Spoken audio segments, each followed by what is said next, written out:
Hi guys, I'm Jessica Beck.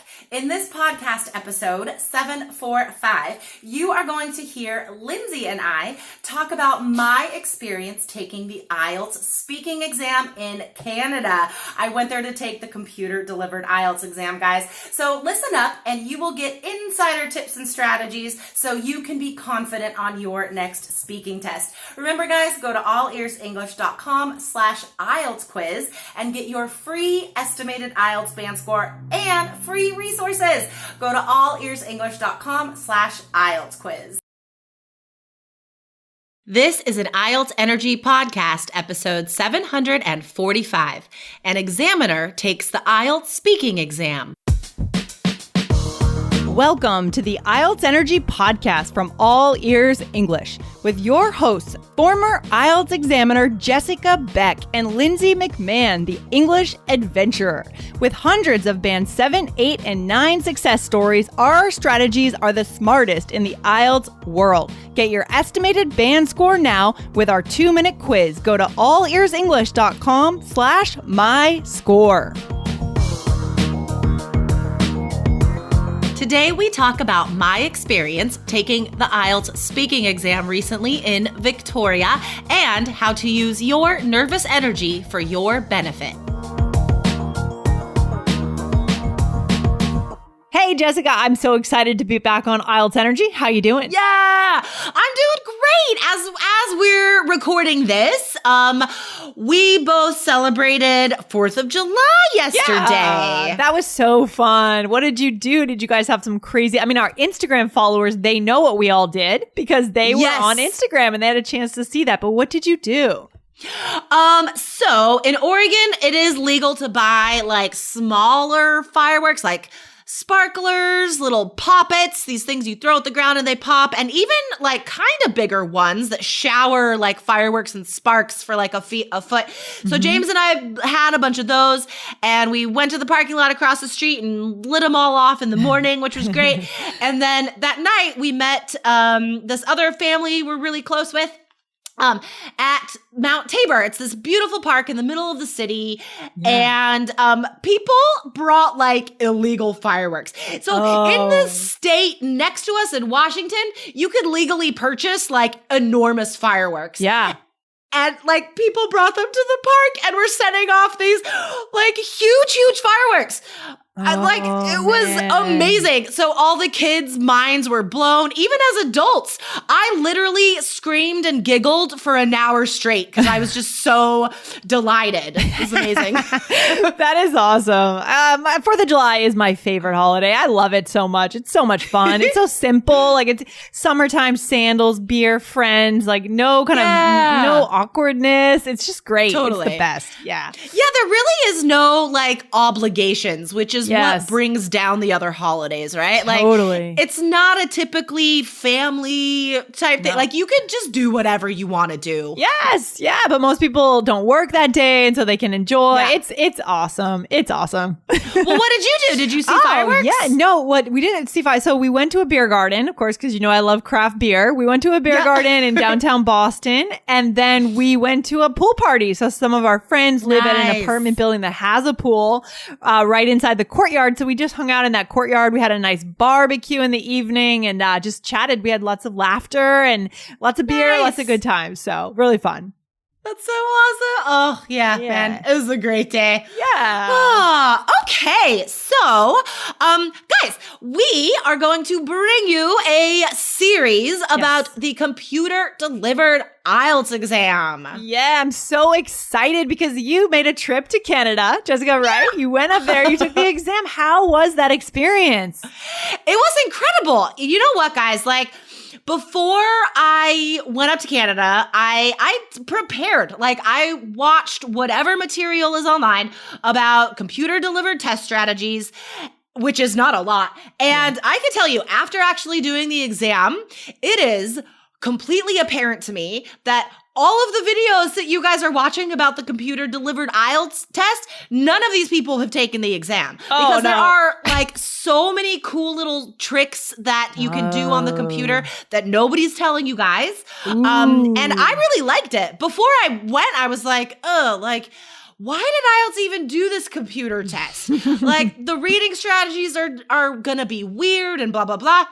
And actually, I really like it. I love this as a format. Oh, cool. I'm so excited. I mean, it's so new, right? It's only offered in some countries and maybe some of our listeners have taken it, but that's why we are working for you guys to go and learn the computer version of IELTS so that we can create these strategies just for you. So stay tuned. But for today, we have some stories and some examples of your experience up there. Yeah. So, guys, we're going to talk about my speaking exam today. Yeah. And of course, this is the same for everyone. So guys, don't tune out if you're not on the computer delivered track because you also have to do the speaking exam the same way. Sure. Yeah, we can all learn something from both kinds of tests, right? From the paper-based test, the computer-based test. So how was it walking into that speaking test when you know that you've been an examiner for 14 years? I mean, what was that like being on the other side? It was real weird. It was so weird to be on the other side. So, okay, let's backtrack a little bit here, guys. Let's set the scene for you. So I had woken up at 2:45 in the a.m. that morning, because I had to catch a flight at like 6 a.m. and deal with all the park it, whatever.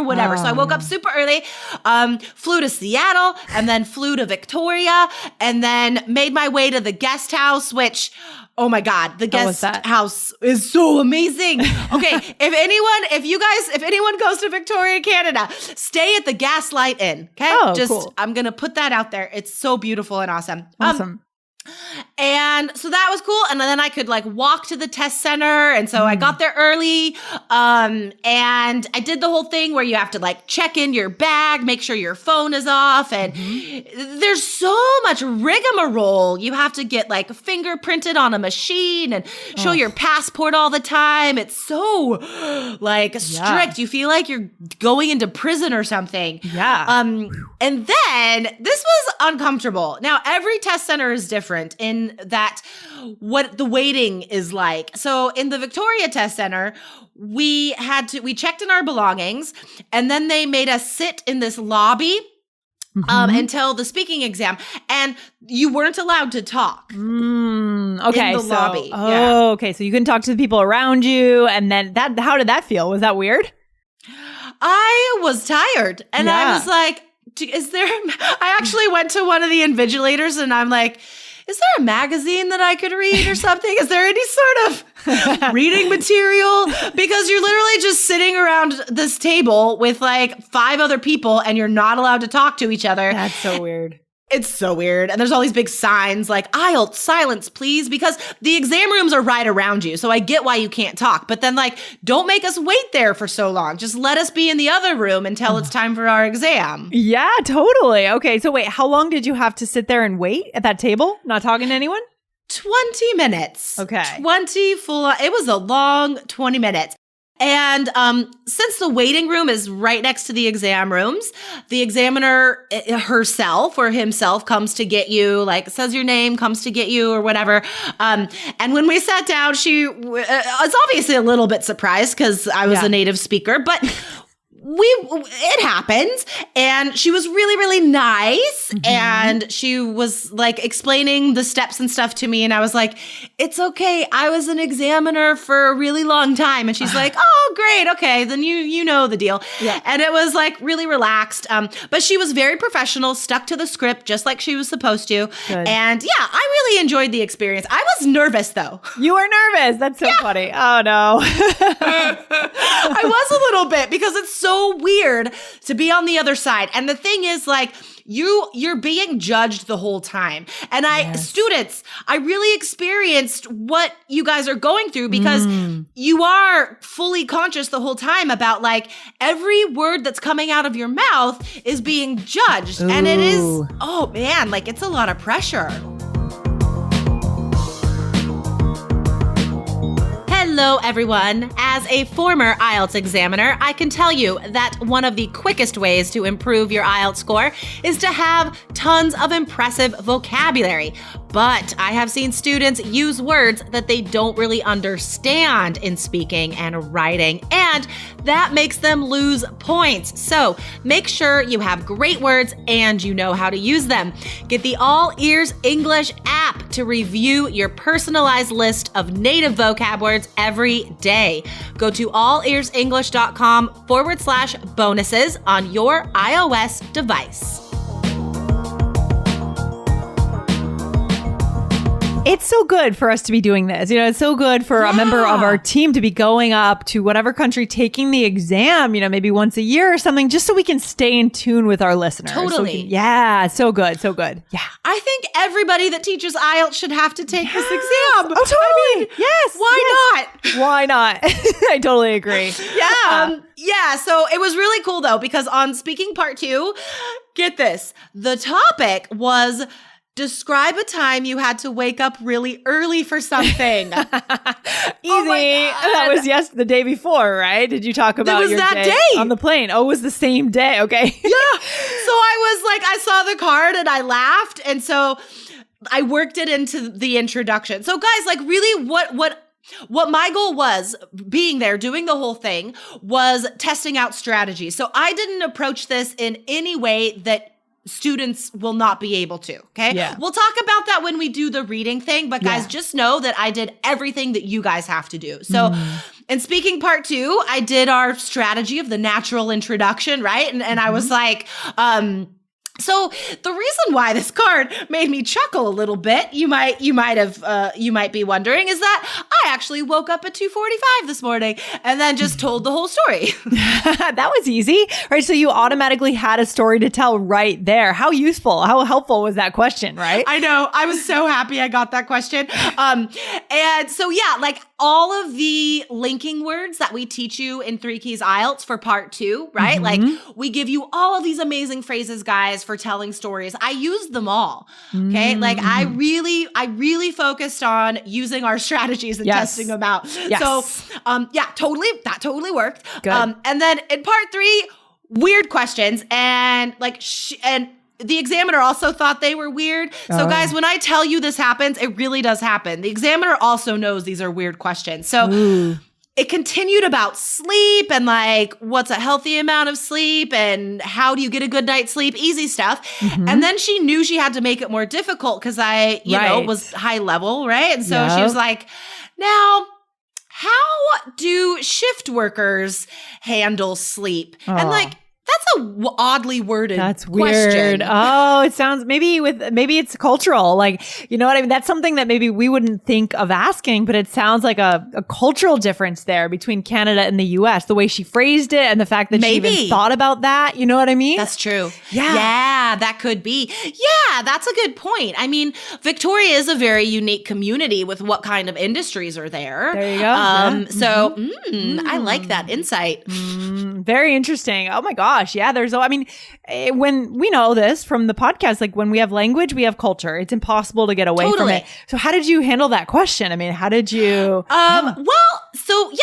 Guys, I used our strategies 100%. I was like, well, that's a really oddly put together question. I would have to say graveyard, blah, blah, blah. And then I answered it and it was fine. But yeah. So, okay. Before we finish up, guys, I just want to tell you how accident prone I was after that. So just real fast, we had like 20 minutes after I finished my speaking exam until we had to begin the rest of the test on the computer, right? Like the listening and all that. And so I was like, awesome. I have just enough time to go downstairs and get a coffee. And so you're only allowed a plastic bottle of water with no label. So I had that in my bag. When I got to the cafe counter, I realized, oh, why does my back feel all wet? What's dripping down my leg? And it turns out the water had opened in my bag. And My entire bag was soaked and dripping all over the floor, and I had to get all the stuff out and ask for a rag to like clean everything. And so did that, got the coffee, went to pour some milk in my coffee, opened the lid in the wrong way, and the entire contents of the milk jug dumped out into my cup. Oh my God. Disaster. So Disaster. And all over the floor. And I had just asked the dude for a rag to clean up the thing. And I was like, I am so sorry. Disaster. And then I was like, can I have another towel? And he comes over and he's like, gonna need a mop for that. And then, yeah, so that's what happened. Oh, wow. Oh, that's so crazy. Did this really fluster you for the rest of the day, the rest of the exam? I mean, what happened? Yeah. You know, I was at such a point of like tiredness and like lack of sleep that it didn't do anything. I just laughed. It just seemed like a normal part of the day because the day seemed so abnormal anyway. You know what I mean? When it's like all kind of dreamy. Yeah. And this was just one more weird part of the dream. Yeah. And I was like, oh, well, you know, it happens. This happens. I sort of like chuckled with the dude that worked there and had a conversation with him. And it was fine. That's awesome. Oh my gosh. Wow. That's crazy. So what else did you take away from that speaking test? I mean, what happened there? Yes. So definitely use your energy. If you have a little bit of nervous energy, like I did, it did lead to me wanting to speak faster. And that is something to be aware of because I had to make myself slow down. Yeah. And I did that. So just be aware of what your energy is doing, right? Yes. And that nervous energy, one, it could make you speak too fast, which is bad. You got to slow down. But also, two, it could be positive because it did make me feel very much in the moment and very focused. Yeah. You know what I mean? Because it seemed so important. So definitely recognize you're going to be nervous. Everybody is, but then you try to use it to your advantage. Yeah, I love that insight, right? I mean, we can prepare, we can learn strategies, and we have to do that, right? We can go in with that foundation, but there's always an element of surprise, of circumstance, of that day, something that might happen. But if we have strategies, which obviously you did, you had our strategies, you can go in and you'll be unshakable. Right? Mostly unshakable. Yeah. We'll get into this in the other sections, guys, but thank goodness I had these strategies. But you'll find that out soon. That's huge. All right. Well, this is good. So we will be back soon for the next edition of this series to learn more about this test day for you. Awesome. Looking forward to it. Fun. Okay. Yeah, I love series. Yeah. All right, Lindsay. Happy belated 4th of July. Yeah, absolutely. Take care, Jessica. I'll talk to you soon. All right. Bye. Bye. Thanks for listening to IELTS Energy. Hit subscribe now and don't forget to find your estimated band score at allearsenglish.com/myscore.